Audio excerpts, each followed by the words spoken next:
मंगल भवन मंगल हारी।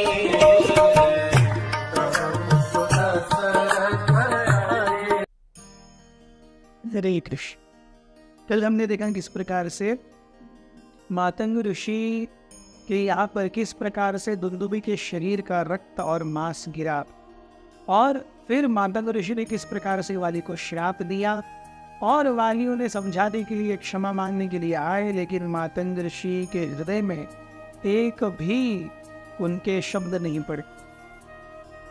ये पूरी कथा सुनाने के बाद राम और सुग्रीव दोनों जब आपस में बैठे हैं, राम सुग्रीव से कहते हैं, Sugriva, I am still not very confident of killing वाली। मैं समझ नहीं पा रहा हूं कि तुम्हारा वाली से इतना क्या शत्रुत्व है कि तुम उसे जान से मार डालना चाहते हो। ऐसा क्या वैर है? मैंने उसकी शक्ति के बारे में सुना है, मैंने उसके दम्भ और अहंकार के बारे में सुना है, लेकिन तुम्हारी उसके साथ जो प्रतिस्पर्धा है वो क्या है, ये मैं जानना चाहता हूं। जब मैं ये पूरी तरीके से जान लूंगा तभी मैं ये निष्कर्ष पे पहुंच पाऊंगा कि मुझे क्या करना है। अभी भी मैं पूरी तरह से कन्विंस्ड नहीं हूं कि वाली के साथ मुझे क्या करना चाहिए, क्योंकि तुम कह रहे हो वाली को मार देना चाहिए। ठीक है, क्षत्रिय एक वानर को मार सकता है, लेकिन बिना सोचे समझे, बिना taking into consideration the magnitude of one's offenses. And if we simply, a Kshatriya simply acts, then such acts only lead to that Kshatriya's fall down. अगर बिना सोचे समझे क्षत्रिय केवल शक्ति है, इसीलिए दंड विधान को अपने जीवन में अप्लाई करेगा दूसरों के लिए, तो उसका पतन का कारण बनेगा।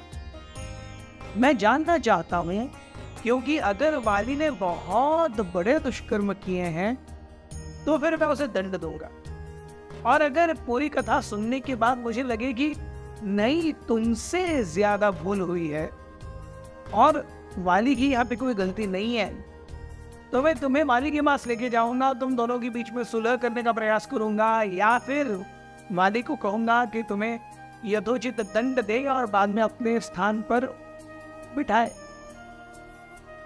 सो क्षत्रिय के लिए उसका जो गुस्सा है, क्रोध है, ये सागर में से आने वाली लहरों के साथ जो फेन आता है ना, जो झाग आता है, उसकी तरह है।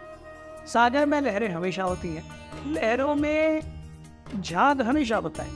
वैसे बाय डिफॉल्ट क्षत्रिय के अंदर क्रोध थोड़ा ना थोड़ा तो हमेशा होता है, ये नेचुरल डिस्पोजिशन है क्षत्रिय का। तो उस क्रोध को केवल चिंगारी से एक आग में लेके जाने के लिए कम से कम एक क्षत्रिय ने सोच विचार करके सारा सार बुद्धि और व्यवहारिक ज्ञान का परिचय देते हुए अपने जीवन में निर्णय लेने चाहिए।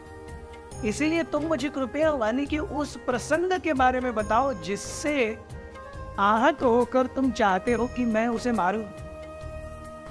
अगर तुम अपनी पूरी तरह से स्टोरी नहीं बता पाओगे तो मैं वाली को मारना है या उसे छोड़ना है, इस पर कैसे निष्कर्ष या डिसीजन ले पाऊंगा। ये जब सुग्रीव ने सुना, सुग्रीव की आंखों में आंसू आ गए। सुग्रीव ने बहुत सोच विचार से, हिम्मत से ये तय करके कि अरे राम वाली को मार पाएंगे, ये made a friendship with Ram.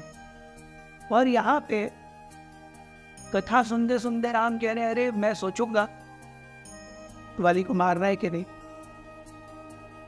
तो उस समय सुग्रीव रोते हुए कहते हैं, अरे राम, आप ही क्या कह रहे हो? आप ही कैसे कह सकते हो? क्या वाली के द्वारा मुझे राज्य और प्रदेश से निष्कासित किया जाना ये अपराध नहीं है? क्या मेरी पत्नी को जबरदस्ती मुझसे छीन करके अपने पास अपने भोग के लिए रखना ये नहीं है? क्या अपने गुप्तचरों को हमेशा मेरी ताक पर रखना कि ये कहाँ जा रहा है, क्या कर रहा है, मैं कैसे इसे मान सकता हूँ, क्या ये रीजन इनफ नहीं है? वाली जब भी मेरे सर के ऊपर आकर के पैर रखता था और जंप करके जाता था मुझे मारने के लिए। वो पूरी तरह से ताक में है कि वो कैसे मुझे जान से मार डाले। क्या ये रीजन इनफ नहीं है वाली को मारने के लिए? ऐसा कहते हुए सुग्रीव बहुत ही आहत हो गए। राम को पता चला कि उन्होंने ज्यादा धर्म की रक्षा करने का जो प्रण लिया है उसमें उन्होंने अपने मित्र को कहीं ना कहीं तो आहत किया है। राम जानते थे। वे सुग्रीव के पास गए, रोते हुए सुग्रीव के आंसू पोंछे, उन्हें उठाया और कहने लगे, सुग्रीव मेरे कहने का केवल इतना ही अर्थ था कि मुझे उस कथा के बारे में बताओ जिससे वाली तुम्हारा यथोचित शत्रु है, ये मैं जान पा।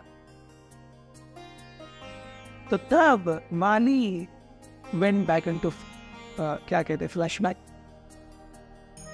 वाली के जीवन में वाली नहीं, सुग्रीव वेंट इनटू फ्लैशबैक और सुग्रीव उस दिन के बारे में सोचने लगे जिसको सोच करके अभी वो चाहते थे कि वो दिन शायद उनके जीवन में कभी ना आता।